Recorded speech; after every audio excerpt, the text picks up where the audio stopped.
পাঠ পরিস্থিতি বিষয় এসি মেশিনস 1 66761 ষষ্ঠ পর্ব ইলেকট্রিক্যাল। অষ্টম অধ্যায় আজকের টপিকস অটো ট্রান্সফরমারের মূলনীতি, প্রিন্সিপাল অফ অটো ট্রান্সফরমার। আজকের টপিকস অটো ট্রান্সফরমারের মূলনীতি। এই অধ্যায়ের পাঠ শেষে শিক্ষার্থীরা জানতে পারবে 8.1 অটো ট্রান্সফরমারের বর্ণনাকরণ, 8.2 ট্রান্সফর্মড পাওয়ার এবং কন্ডাক্টেড পাওয়ারের ব্যাখ্যাকরণ, 8.3 অটো ট্রান্সফরমারের সুবিধা ও অসুবিধাসমূহ বর্ণনাকরণ, 8.4 দুই ওয়াইন্ডিং বিশিষ্ট ট্রান্সফরমারকে অটো ট্রান্সফরমারে রূপান্তরের ধারণা, 8.5 অটো ট্রান্সফরমারের ব্যবহারের ধারণা, 8.6 অটো ট্রান্সফরমারের সম্পর্কিত সমস্যার সমাধান নির্ণয়করণ, 8.7 অটো ট্রান্সফরমার ও কনভেনশনাল ট্রান্সফরমারের মধ্যে পার্থক্য নির্ণয়করণ। প্রিয় শিক্ষার্থী, অটো ট্রান্সফরমার 8.1 অটো ট্রান্সফরমার বর্ণনা। অটো ট্রান্সফরমার হচ্ছে এমন একটা ট্রান্সফরমার যার একটি মাত্র কয়েল থাকবে, যা প্রাইমারি এবং সেকেন্ডারি হিসাবে কাজ করে। এখানে আমাদের দুটো অটো ট্রান্সফরমার দেখানো হয়েছে। এতে একটা কয়েল, এর কিছু অংশ প্রাইমারি এবং কিছু অংশ সেকেন্ডারি হিসাবে কাজ করে, এবং এর রেটিংটা সবসময় সেকেন্ডারি V2 এবং I2-র উপরে নির্ভর করবে। এখানে সাপ্লাই দেওয়া হয়েছে V1, এই চিত্র তো একই, এখানেও V1 সাপ্লাই দেওয়া হয়েছে। এসি টার্ন সংখ্যা এসি এবং টার্ন সংখ্যা N2, আর এখানে এসির জন্য হচ্ছে যে N1 - N2, আর বিসির জন্য টার্ন সংখ্যা হচ্ছে N2। সেম এখানেও একই জিনিস, এখানে লোড দেখানো হয়েছে, এখানে লোড দেওয়া হয়েছে। তাহলে অটো ট্রান্সফরমার এমন একটা ট্রান্সফরমার বা ব্যতিক্রমধর্মী ট্রান্সফরমার যার মধ্যে কেবলমাত্র একটি কয়েল থাকে। এর কিছু অংশ প্রাইমারি ও সেকেন্ডারি উভয়ের মধ্যে কমন থাকে, অর্থাৎ প্রাইমারি ও সেকেন্ডারি উভয় কয়েলে ইলেকট্রিক্যালি ও ম্যাগনেটিক্যালি সংযুক্ত থাকে। এর কার্যপ্রণালী দুই ওয়াইন্ডিং ট্রান্সফরমারের মতো নেই। প্রিয় শিক্ষার্থীরা, চিত্র নাম্বার 2-তে এখানে দেখানো হয়েছে যে ইনপুট ভোল্টেজ V1, এখানেও V1, এখানেও V1। ইনপুট ভোল্টেজ V1, সম্পূর্ণ ওয়াইন্ডিংটা হচ্ছে AB, এখানেও AB। সম্পূর্ণ ভোল্টেজটা AB অংশে আরোপিত হয়েছে বা সাপ্লাই দেওয়া হয়েছে। তা বিসি অংশে আছে যে বিসি অংশে আছে লোডটা বিসি অংশের সাথে সংযুক্ত। তাই লোডের যে ভোল্টেজ সেটা ধরা হয়েছে V2। তাহলে V2 ভোল্টেজটা বের করার জন্য আমাদের এখানে কি করতে হবে, যে প্রতি টার্নের যে ভোল্টেজ, এখানে প্রায় এই পুরা কয়েলটার প্রতি টার্নের যে ভোল্টেজ, সেটাকে এই বিসি অংশের টার্ন সংখ্যা দ্বারা গুণ করলে আমরা V2টা পেয়ে যাব। সেই জন্য আমরা করেছি যে, প্রিয় শিক্ষার্থীরা এটা একটু ভালোভাবে দেখবে, V2 = V1 বাই হবে যে NAB, পুরা এই কয়েলের টার্ন সংখ্যা দিয়ে ভাগ করতে হবে। তাহলে প্রতি টার্নের ভোল্টেজ, সেখান থেকে যদি আমরা বিসির যে টার্ন সংখ্যা, সেই টার্ন সংখ্যা দিয়ে গুণ দিই, তাহলে আমাদের এই ভোল্টেজটা বেরিয়ে আসবে। তাহলে সেই জন্য আমরা করছি NBC, তাই V1 ডিভাইডেড বাই হবে যে NAB ইন্টু হবে যে NBC হচ্ছে বিসি অংশের টার্ন সংখ্যা। তাহলে এখানে V1 বিসি অংশের টার্ন সংখ্যাকে ধরেছি আমরা N2, এবং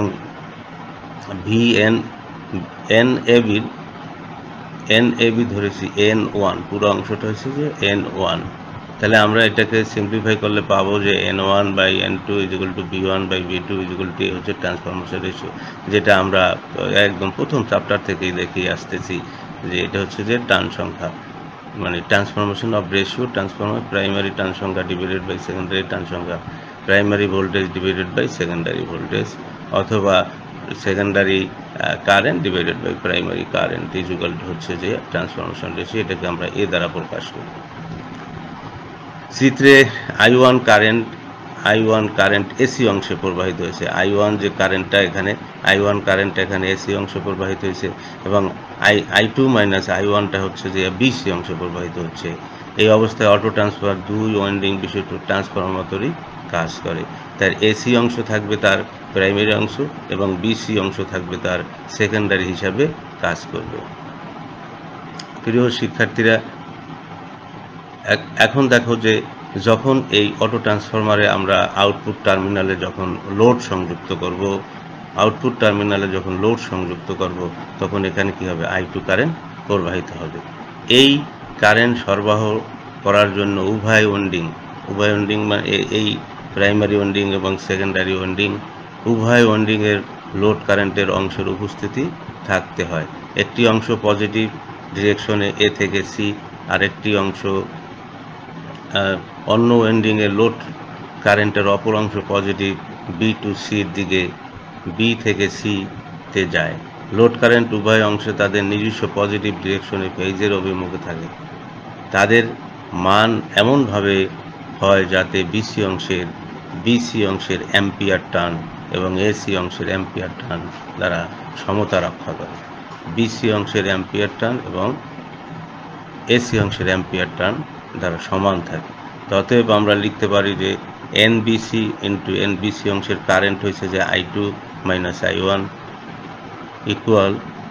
ইকুয়াল হবে যে এসি অংশের টার্ন সংখ্যা এনএসি ইকুয়াল ইন্টু হবে যে I1 এসি অংশে দেওয়া। তাহলে এখন এনবিসি সমান ধরছে যে N2 আর current I2 minus I1 equal হবে এনএসি, যেটা এনএসির টার্ন সংখ্যা হবে N1 minus N2 into I1 হচ্ছে অ্যাম্পিয়ার টার্ন। দুই সাইডের প্রাইমারি অ্যাম্পিয়ার টার্ন এবং সেকেন্ডারি অ্যাম্পিয়ার টার্ন পরস্পর সমান। প্রিয় শিক্ষার্থীরা, এখন দেখো, প্রমাণ করো যে অটো ট্রান্সফরমারের রেশিও দুই ওয়াইন্ডিং ট্রান্সফরমার রেশিওর চেয়ে বেশি। প্রমাণ করো যে অটো ট্রান্সফরমারের রেশিও দুই ওয়াইন্ডিং এর টার্ন সংখ্যার রেশিওর চাইতেও বেশি। তাহলে আমরা জানি যে ratio is equal to primary voltage divided by secondary voltage is equal to primary turn সংখ্যা ডিভাইডেড বাই সেকেন্ডারি টার্ন সংখ্যা ইজ ইকুয়াল টু হচ্ছে যে secondary current divided by primary current is equal to যেটাকে আমরা trans ratio বা transformation ratio বলি। এখানেও same, এখানে আমাদের প্রমাণ নোলোড অবস্থায় আরোপিত ভোল্টেজ ওয়াইন্ডিং দুইটির টার্ন সংখ্যার অনুপাত ভোল্টেজে ভাগ হয়ে যায়, অর্থাৎ VAC divided by VBC is equal to হচ্ছে যে NAC divided by NBC. VAC divided by VBC is equal to NAC by NBC. আবার নোলোড অবস্থায় ভিএসি এবং ভিবিসি একই অভিমুখে থাকে, অর্থাৎ আমাদের ভিএবি ইজ ইকুয়াল টু হবে ভিএসি প্লাস হচ্ছে যে ভিবিসি। এখন উভয় পক্ষকে যদি আমরা ভিবিসি দ্বারা ভাগ করি তাহলে কি পাওয়া যাবে? VAB divided by VBC is equal to VAC by VBC is equal to VBC divided by VBC is equal to VBC by equal to 1 আর ভিএসি বাই ভিবিসি। তাহলে 1 plus VAC by VBC is equal to হচ্ছে NAC by VBC. তো 1 plus NAC by VBC. তাহলে এখানে আমাদের যে ratio যেটা আসতেছে সেটা একের চাইতে টার্ন সংখ্যার চাইতেও বেশি এক। যেহেতু ভিএবি ইনপুট ভোল্টেজ, ভিএবিটা হচ্ছে ইনপুট ভোল্টেজ, ভিবিডি হচ্ছে যে আউটপুট ভোল্টেজ, তাদের অনুপাত ট্রান্সফরমেশন রেশিও এ হবে। কাজেই VAB is equal to VBC 1 plus NAC by VBC is equal to 1। তাই 3 নম্বর সমীকরণ হইতে দেখা যায় যে আমাদের অটো ট্রান্সফরমার রেশিও দুই এন্ডিং এর টার্ন রেশিওর চাইতে বেশি। যেহেতু এখানে দুই এন্ডিং টার্ন রেশিও হবে এনএসি বাই এনবিসি, এখানে এক বেশি আছে, অতএব এর মানটা সবসময় দুই এন্ডিং টার্ন সংখ্যার চাইতে বেশি। যেহেতু অটো ট্রান্সফরমার রেশিও দুই এন্ডিং টার্ন সংখ্যার চাইতে বেশি। প্রিয় শিক্ষার্থীরা, তোমরা এটা একটু ভালোভাবে দেখবে, এটা প্রায় পরীক্ষায় আসে। এরপরে আছে auto transformer, copper savings in auto transformer. প্রিয় শিক্ষার্থীরা, এটা তোমাদের বইতে ভালোভাবে দেওয়া নাই, এটাকে এখানে আমি সুন্দর মতো দেওয়ার জন্য চেষ্টা করেছি, তোমরা একটু ভালোভাবে শুনো। তা আমরা জানি যে এখানে যে কপার সেভিং মানে কপারের ওয়েট অফ কপার সেটা অটো ট্রান্সফরমার কমায়। কারণ হলো যে এখানে আমাদের একটা কয়েল আছে, একটা কয়েলের মধ্যে প্রাইমারি সেকেন্ডারি, কিন্তু কনভেনশনাল ট্রান্সফরমারে আমাদের দুইটা ওয়াইন্ডিং থাকে, কোর বেশি লাগে। এখানে একটা কোর দিলে হয়, ওখানে দুইটা বা তিনটা পাঁচটা এরকম কোর দিতে হয় কোর টাইপ সেল টাইপের ক্ষেত্রে। তাহলে আমাদের এখানে দেখা যাচ্ছে যে আমাদের যে ওয়েট অফ কপারটা সেটা ডিপেন্ড করে লেন্থ এবং ক্রস সেকশনাল উপরে। আর লেন্থটা নির্ভর করে কন্ডাক্টরের নাম্বার অফ টার্নসের উপরে, আর ক্রস সেকশনাল এরিয়াটা নির্ভর করে আবার কারেন্টের উপরে। অতএব আমাদের total wait of copper is weight of copper in windings is directly proportional to the product of number of turns and rated current of the following।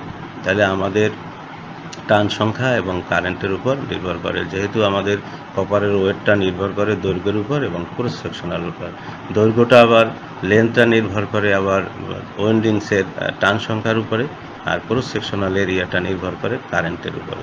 অতএব আমাদের wait of copper in section AC অংশের যে ওয়েটে যে copper আসবে সেটা proportional হবে এখানে যেহেতু টার্ন সংখ্যা N1 - N2 এবং কারেন্ট হচ্ছে I1, তাহলে N1 - N2 × I1 এটা প্রপোর্শনাল।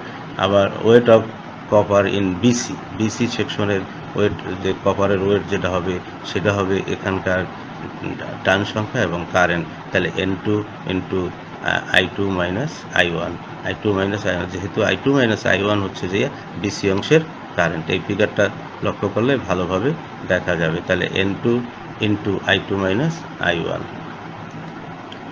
প্রিয় শিক্ষার্থীরা, এখন দেখো এখানে আমরা ওই যে এসি অংশের আগের যে মানে অ্যাম্পিয়ার টার্নটা লিখেছি, ওয়েট কপার বিসি অংশের ওয়েটের কপারের অংশটা লিখেছি। এখান থেকে এই দুটো যদি যোগ করি তাহলে the weight of copper in auto transformer, আমি এখানে WA ধরেছি, তাহলে এই দুটার যোগফল হবে I1 × N1 - N2 plus N2 × I2 - I1। এটাকে I1 এটা দিয়ে এটা গুণ I1 N1 minus I1 N2 plus N2 I2 minus N2 I1। তাহলে এটাকে যদি I1 N1 plus N2 I2 minus I1 N2 N2 2 I1 N2। এখন আমাদের যে রেশিও যেটা জানি, আমরা জানি যে V1/V2 divided by N1/N2 I2/I2 = A।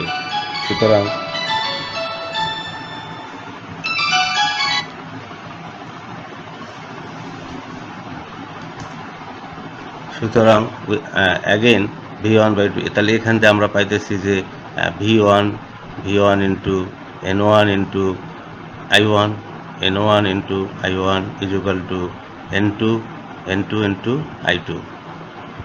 তাহলে এই রেশিও থেকে আমরা পাচ্ছি N1 × I1 N2 তাহলে এই সমীকরণে 4 নম্বর সমীকরণে N2 × I1 এটা এই জায়গায় আমরা N1 I1 বসাবো।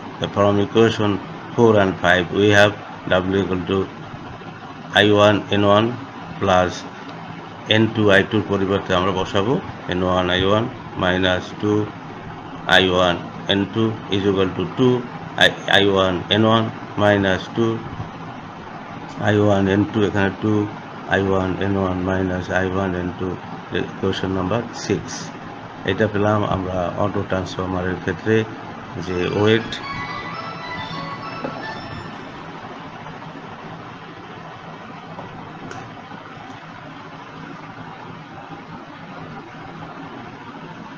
প্রিয় শিক্ষার্থীরা, similarly weight of copper in two windings conventional transformer যেটা আসবে সেটাকে আমরা W2 ধরেছি, WTW ধরেছি, যেমন টু এন্ডিং ইকুয়াল টু হবে N1 I1 প্লাস N2। যেহেতু দুইটা কয়েল, প্রাইমারি সাইডের কয়েল এবং সেকেন্ডারি কয়েলের টার্ন সংখ্যা ampere turn, N1 I1 plus N2 I2 = N1 I1 plus N1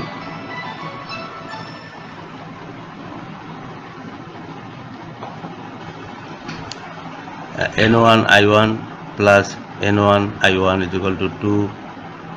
যেহেতু আবার ওই যে N2 I2 = আমরা পাইছি N1 I1, তাহলে 2 N1 I1 = ইকুয়েশন নাম্বার 7।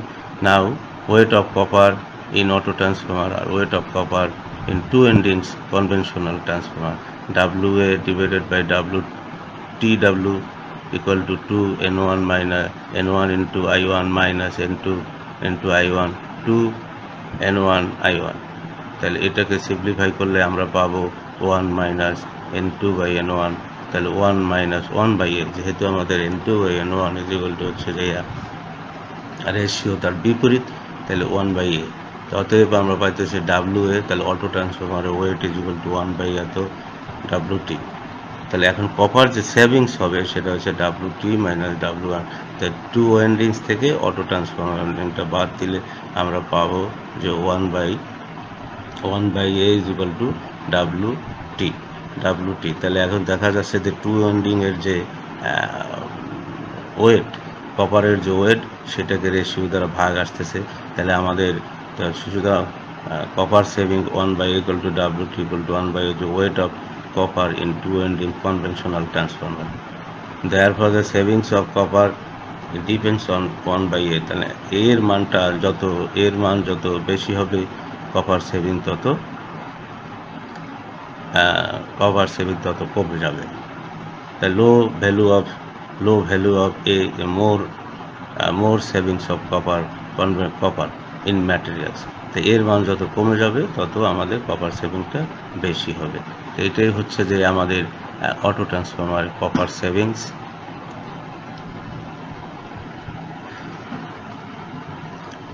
প্রিয় শিক্ষার্থীরা, দি প্রাইমারি এখন যেটা দেখো কন্ডাক্টেড পাওয়ার এবং ইনপুট পাওয়ার, কন্ডাক্টেড পাওয়ার এবং ট্রান্সফার পাওয়ার যেহেতু আমাদের transformer, the primary and secondary windings of auto transformer are connected in magnetically as well as electrically। magnetically এবং electrically এই কয়েলটা সংযোগ থাকে। The power transformed from the primary circuit to secondary is in the form of induction as well as conduction। Output apparent power, সুতরাং output apparent power হবে এখানে load দেওয়ার পরে V2 into I2। apparent power transfer by the induction আসবে যে I2 minus I1 V2 into I2 minus I1। তা V2 is equal to I2 minus I1 এর পরিবর্তে আমরা এখানে বসাই দেবো I2 by যেহেতু ট্রান্সফরমার রেশিও, তা I2 by A। এখান থেকে I2 যদি কমন নিয়ে বাইরে নিয়ে যাই তাহলে V2 into I2 is equal to 1 minus 1/A। তাহলে V1 I1, similarly V1 I1 minus 1/A, V1 into I1 equal to the power transfer inductively। সুতরাং power transfer P power input power into 1 minus A, power transfer conducted তার power transfer আর হচ্ছে পাওয়ার conducted.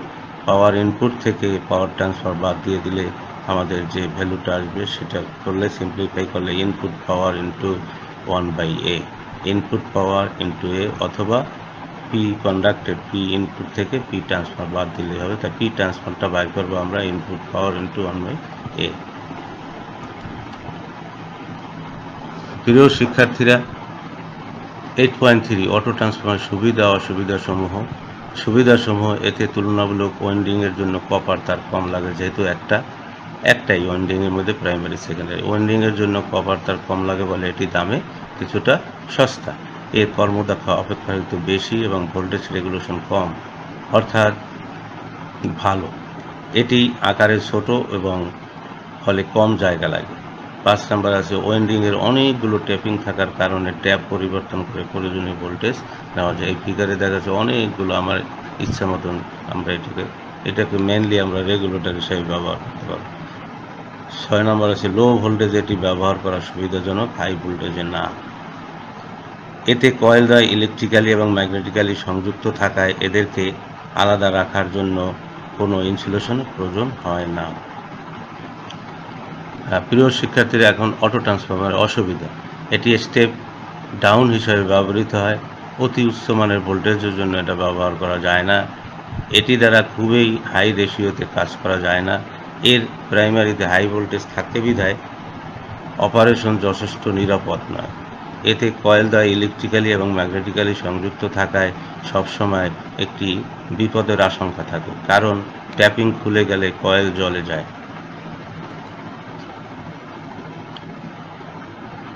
প্রিয় শিক্ষার্থীরা, 8.4 দুইটি winding বিশিষ্ট ট্রান্সফরমারকে auto transformer রূপান্তর। Convert the 2 winding transformer into the auto transformer. দুইটা winding আছে এখানে, সেই দুইটা ওয়াইন্ডিংকে আমরা কিভাবে অটো ট্রান্সফরমার হিসেবে তৈরি করতে পারবো। এখানে প্রাইমারিতে আছে 2400 ভোল্ট, সেকেন্ডারি আছে 240 ভোল্ট। এটাকে আমরা যখন এই প্রাইমারির সাথে সেকেন্ডারি ভোল্টেজটা যখন যোগ হবে তখন অ্যাডিটিভ হিসাবে আসবে, পোলারিটি হিসাবে। আর যখন এটা থেকে এটা বিয়োগ হয়ে যাবে তখন সাবট্রাকটিভ হিসাবে আসবে। তাহলে 2 ওয়াইন্ডিং বিশিষ্ট যে কোনো ট্রান্সফরমারকে স্টেপ আপ বা স্টেপ ডাউন বা স্টেপ আপ অটো ট্রান্সফরমার রূপান্তর করা যায়। পাশের চিত্রে 11.b এটাকে অটো ট্রান্সফরমার পোলারিটি চিহ্নিতকরণ করা হয়েছে। এখান থেকে এখানে উপরে একটাই একই যোগ হবে। পোলারিটি চিহ্নিত একটি 2 ওয়াইন্ডিং বিশিষ্ট 20 kVA 2400/240 ভোল্ট ট্রান্সফরমার দেখানো হয়েছে। এটির হাই ভোল্টেজ লো ভোল্টেজ সাইডে অ্যাডিটিভ পোলারিটিতে সংযোগ করলে তা স্টেপ আপ হিসাবে ট্রান্সফরমার হিসেবে থাকবে। যেমন এখানে আছে 2400 ভোল্ট আর এটাতে আছে 240 ভোল্ট, যোগ হয়ে আছে 2640 ভোল্ট। এটা যদি বিয়োগ হয়ে যায় তাহলে এটা হবে সাবট্রাকটিভ পোলারিটি। এই সাইডে অ্যাডিটিভ পোলারিটি সংযোগ করে তা স্টেপ আপ ট্রান্সফরমার এবং সাবট্রাকটিভ পোলারিটিতে সংযোগ করলে হবে স্টেপ ডাউন অটো ট্রান্সফরমারে পরিণত করা যায়। তাহলে এইভাবে আমরা 2 ওয়াইন্ডিং ট্রান্সফরমারকে আমরা কিভাবে অটো ট্রান্সফরমার রূপান্তর করব সেটার বর্ণনা এসছে। নাও অ্যাডিটিভ পোলারিটি কিভাবে হবে। অ্যাডিটিভ পোলারিটির সংযোগ চিত্র 11 নম্বরের সিতে যেটা দেওয়া আছে। এখানে প্রাইমারিটা এটা 2400 ভোল্ট আর সেকেন্ডারিতে দেওয়া আছে 240 ভোল্ট। যদি এই 2400 ভোল্টের সাথে এটা যোগ হয়েছে তাহলে অ্যাডিটিভ হবে। উক্ত সংযোগ কমন টার্মিনাল দ্বারা যথাক্রমে উপরের দিকে এবং নিচের দিকে রেখে পুনরায় অঙ্কন করা হলো। অ্যাডিটিভ পোলারিটির ফলে বিএস হবে 2400 যোগ 240 ভোল্ট অর্থাৎ 2640 ভোল্ট। এখানে বিপি হচ্ছে যে 2400 ভোল্ট প্রাইমারি ভোল্টেজ, আর আউটপুট ভোল্টেজ বিএসটা হয়ে যাচ্ছে 2640। তো 11 নং ডি এর চিত্রে কমন টার্মিনালের দিকে কমন উইন্ডিং কারেন্ট আইসি প্রবাহিত হচ্ছে। তাহলে আইসি হবে যে I1 মাইনাস I2। অতএব ট্রান্সফরমার একটি স্টেপ আপ অটো ট্রান্সফরমার পরিণত হয়েছে। এই অবস্থায় অটো ট্রান্সফরমার কেভিএ রেটিং উল্লেখযোগ্য পরিমাণে বৃদ্ধি পাবে। প্রিয় শিক্ষার্থীরা, এরপরে আছে সাবট্রাকটিভ পোলারিটি। 12A চিত্র 12 এতে দেখানো হয়েছে সাবট্রাকটিভ পোলারিটির চিত্র। সাবট্রাকটিভ পোলারিটির জন্য সংযোগ দেখানো হয়েছে বিওসি চিত্র দ্বয় কমন টার্মিনাল যথাক্রমে উপরের দিকে এবং নিচের দিকে। কমন টার্মিনাল একটা উপরের দিকে আর একটা নিচে, একটা উপরের দিকে আর একটা নিচের দিকে, একটা এদিকে আর একটা এদিকে, একটা আর একটার বিপরীত দেখানো হয়েছে। উপরের দিকেও নিচের দিকে রেখে পুনরায় সংযোগ চিত্র অঙ্কন করা হয়েছে। এই ক্ষেত্রে কমন উইন্ডিং এর কারেন্ট কমন টার্মিনালের বিপরীত দিকে প্রবাহিত হয়েছে। এটি একটি স্টেপ ডাউন অটো ট্রান্সফরমার। এই কেভিএ রেটিং এ প্রচুর পরিমাণে বৃদ্ধি পায়, অর্থাৎ বিএস 2400 মাইনাস 240 হচ্ছে 2160। তাহলে এখানে যখন সাপ্লাইয়ের চাইতে প্রাইমারির চাইতে সেকেন্ডারি ভোল্টেজ কমে যাবে তখন সেটা হবে স্টেপ ডাউন, আর যখন বেড়ে যাবে তখন সেটা হবে স্টেপ আপ এবং অ্যাডিটিভ, আর যখন কমে যাবে তখন হবে স্টেপ ডাউন এবং সাবট্রাকটিভ পোলারিটি। এটা আমরা পরবর্তী চ্যাপ্টারে আরও ডিটেলস পাবো পোলারিটি, সাবট্রাকটিভ এবং অ্যাডিটিভ পোলারিটি সম্পর্কে। প্রিয় শিক্ষার্থীদের, 8.5 অটো ট্রান্সফরমার ব্যবহার, ইউজেস অফ অটো ট্রান্সফরমার। এটি নিম্নলিখিত কাজে ব্যবহৃত হয়। আর্ক ফার্নেস ট্রান্সফরমার হিসেবে মিল কারখানায় ব্যবহৃত হয়। যে আর্ক ফার্নেস এখানে দেখানো হচ্ছে, আর্ক ফার্নেসে ইন্ডাস্ট্রিতে আমাদের মিল কলকারখানায় বা স্টিল মিলগুলোতে বা রিলোডিং মিলগুলোতে এগুলো আর্ক ফার্নেস হিসেবে ট্রান্সফরমার ব্যবহার করা হয়। ডিস্ট্রিবিউশন লাইনে ভোল্টেজ ঘাটতি পূরণের জন্য যেটা আমাদের 3 ফেজ আমাদের ডিস্ট্রিবিউশন বা ট্রান্সমিশন লাইনে, এখানে ফিডার লাইনে যে রেগুলেটিং ট্রান্সফরমার হিসাবে বা বুস্টার ট্রান্সফরমার, এটা এই অটো ট্রান্সফরমারটা ব্যবহার করা হয়ে থাকে। 3 আছে বড় 3 ফেজ ইন্ডাকশন মোটর এবং সিনক্রোনাস মোটর স্টার্ট দেওয়ার জন্য এটাকে কম্পেনসেটর অথবা অটো স্টার্টার হিসেবে ব্যবহার হয়। এখানে আমাদের সিনক্রোনাস মোটর আছে, এই মোটরকে অটো ট্রান্সফরমার দ্বারা আমাদের স্টার্ট করা অথবা এখান থেকে ভোল্টেজ যে ঘাটতি সেটাকে পূরণ করার জন্য এটা সিনক্রোনাস মোটর স্টার্টিং, এটা হচ্ছে auto transformer 3 phase induction motor starter. এটাও এটি অটো ট্রান্সফরমার। এখানে স্টার বা ডেল্টা যেভাবে কানেকশন দিয়ে এইটাকে আমরা, এটা হচ্ছে যে আমাদের auto transformer 3 phase induction motor starter, আর এটা হচ্ছে synchronous motor starter. Synchronous motor সম্পর্কে আমরা পরবর্তী সেমিস্টারে জানতে পারবো। 4 আছে ডিসি সিস্টেম, 3 তার ব্যালেন্সের ন্যায় নিউট্রাল পাওয়ার জন্য এবং রাজপথ আলোকিত করার জন্য ব্যবহৃত, অর্থাৎ ব্যালেন্সারের মতো এটি ব্যবহৃত হয়। এখানে একটা অটো ট্রান্সফরমার দেওয়া আছে, এটা 3 phase supply, DC 3 wire supply. এটা ব্যালেন্সিং কয়েল, আর এখানে কমন টার্মিনাল বাড়ি করার জন্য, নিউট্রাল বাড়ি করার জন্য এখানে ভোল্টেজ আছে 480, তারপর অর্ধেক নিউট্রাল সেম। এটা একটা ব্যালেন্সার, 3 ওয়্যার ব্যালেন্সার। এখানেও নিউট্রাল আছে, মানে 480 ভোল্টেজ, এখানে 240-300 voltage different, positive outer, negative outer. যেহেতু এটা ডিসি, এত পজিটিভ আউটার, ইনার আউটার বা নেগেটিভ আউটার, আর হচ্ছে নিউট্রাল। ডিসি 3 তার ব্যালেন্সার সিস্টেম। 5 হয়েছে ভ্যারিয়াক, যেটা আমরা মানে পরীক্ষাগারে বা আমাদের ল্যাবগুলোতে সবসময় দেখা, প্রিয় শিক্ষার্থীরা তোমরা ল্যাবে এই এই ভ্যারিয়াকগুলো দেখবা। এই ভ্যারিয়াকগুলো দিয়ে আমরা ভোল্টেজ আপ ডাউন করে প্র্যাকটিক্যাল করানো হয়ে থাকে। এটা ভ্যারিয়াক হিসাবে অটো ট্রান্সফরমারটার বেশি ব্যবহৃত হয়। তারপর আছে রেডিও ইলেকট্রনিক্স, এটা ব্যবহার করা হয়। এখানে আমাদের একটা synchronous pulse auto transformer current ratings এটা দেখানো হয়েছে। এখানে একটা আছে ইনভার্টার, এবং চেঞ্জ করে অটো ট্রান্সফরমার দিয়ে ভোল্টেজটাকে মানে ঠিক করা হচ্ছে অটো ট্রান্সফরমার। এখানে একটা স্পিকার দেওয়া হচ্ছে, স্পিকারের অটো ট্রান্সফরমার স্পিকারের মধ্যে কাজ করতেছে। এটা রেডিও ইলেকট্রনিক্স, এটা আমাদের ব্যবহৃত হচ্ছে। প্রিয় শিক্ষার্থীরা, 8.6 অটো ট্রান্সফরমার সম্পর্কিত সমস্যার সমাধান, solve problem related to the auto transformer. প্রয়োজনীয় সূত্রগুলি: primary line current kV into 1000 divided by V1, secondary line current I2, এটা দেওয়া আছে কেভি ইন্টু 1000 হলো V2, rating of V2 I2 divided by 1000। Transformer ratio ওইটা আগেরটাই আছে। আর transfer power P transfer to V1 I1 into 1 by A, the power input into 1 by A, the P input is equal to অথবা P conducted P input minus P transfer। এই সূত্রগুলো দ্বারা আমরা অঙ্ক করব। এখন একটা অঙ্ক চলে যায়। প্রিয় শিক্ষার্থীরা, প্রশ্ন 1, একটি auto transformer primary voltage V1 116 volt এবং সেকেন্ডারি ভোল্টেজ 80 ভোল্ট এ 4 কিলোওয়াট লোডে একক পাওয়ার ফ্যাক্টরে সরবরাহ করে। বের করো ট্রান্সফার পাওয়ার এবং কন্ডাক্টেড পাওয়ার। তাহলে এখানে দেওয়া আছে V1 116, secondary V2 80 voltage, transformer ratio V1 by V2 1.45, power input 4 kilowatt, অর্থাৎ 4 ইন্টু 1000 4000 ওয়াট।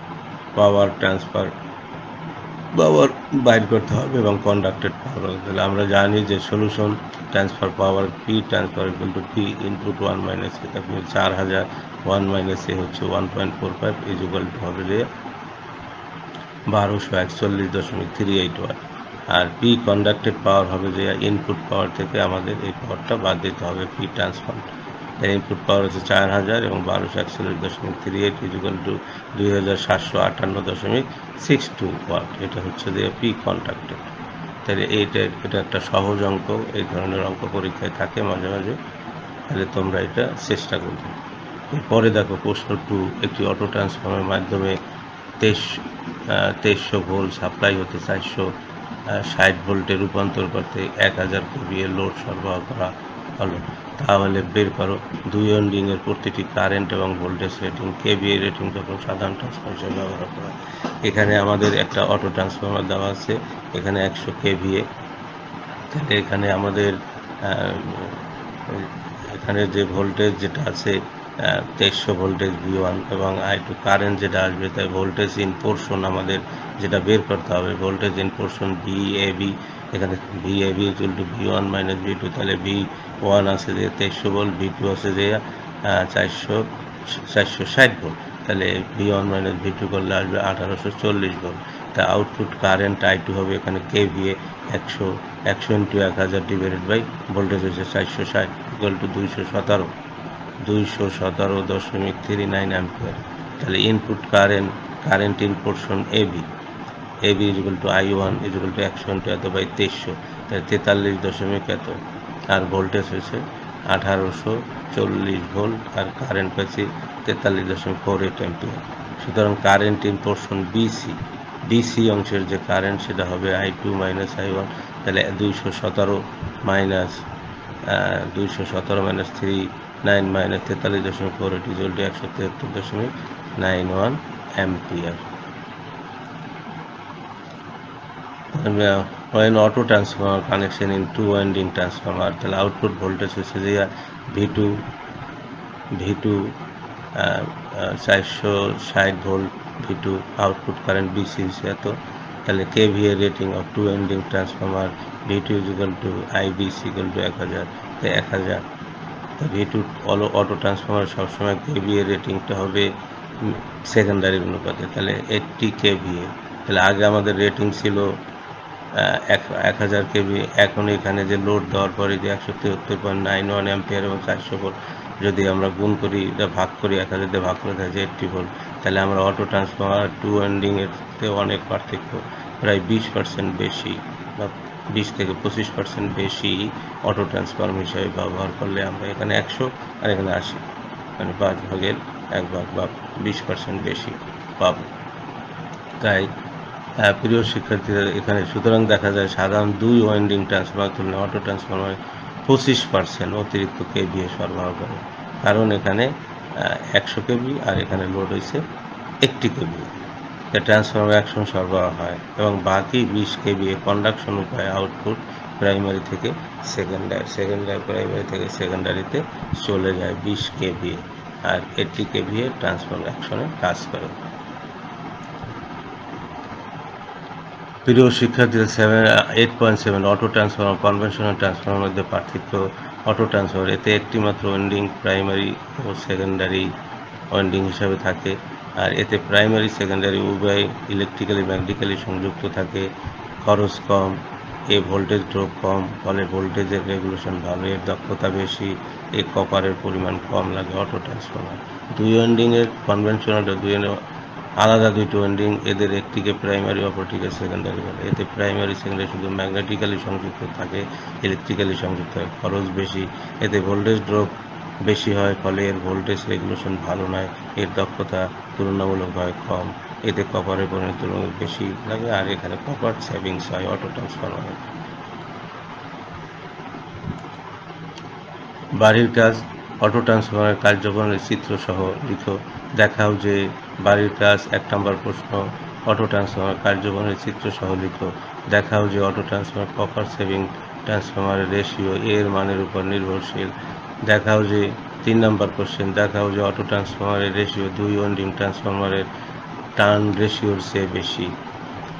প্রশ্ন 4, দুই ওয়াইন্ডিং বিশিষ্ট একটি সাধারণ ট্রান্সফরমারকে অ্যাডিটিভ এবং সাবট্রাক্টিভ পোলারিটি হিসাবে অটো ট্রান্সফরমার রূপান্তরণ প্রক্রিয়া দেখাও, যেটা আমরা দেখিয়েছি। অটো ট্রান্সফরমার সুবিধা অসুবিধা লিখো। অটো ট্রান্সফরমার ব্যবহার সমূহ লিখো। একটি প্রশ্ন, একটা অঙ্ক দেওয়া হয়েছে 7 নম্বরে, একটি অটো ট্রান্সফরমার 115 ভোল্ট পাওয়ার ফ্যাক্টরে একক পাওয়ার ফ্যাক্টরে 3 কিলোওয়াট লোডে বিদ্যুৎ সরবরাহ দেয়। যদি প্রাইমারি ভোল্টেজ 230 ভোল্ট হয়, তবে বের করো ট্রান্সফরমার অ্যাকশনে স্থানান্তরিত পাওয়ার এবং কন্ডাক্টেড পাওয়ার। যেটা তোমরা একটু চেষ্টা করলেই এই বাড়ির কাজগুলো ভালোভাবে করবে, তাহলে পরীক্ষার সময় আর কোনো অসুবিধা হবে না। সবাইকে ধন্যবাদ জানিয়ে এখনই ক্লাস শেষ করছি।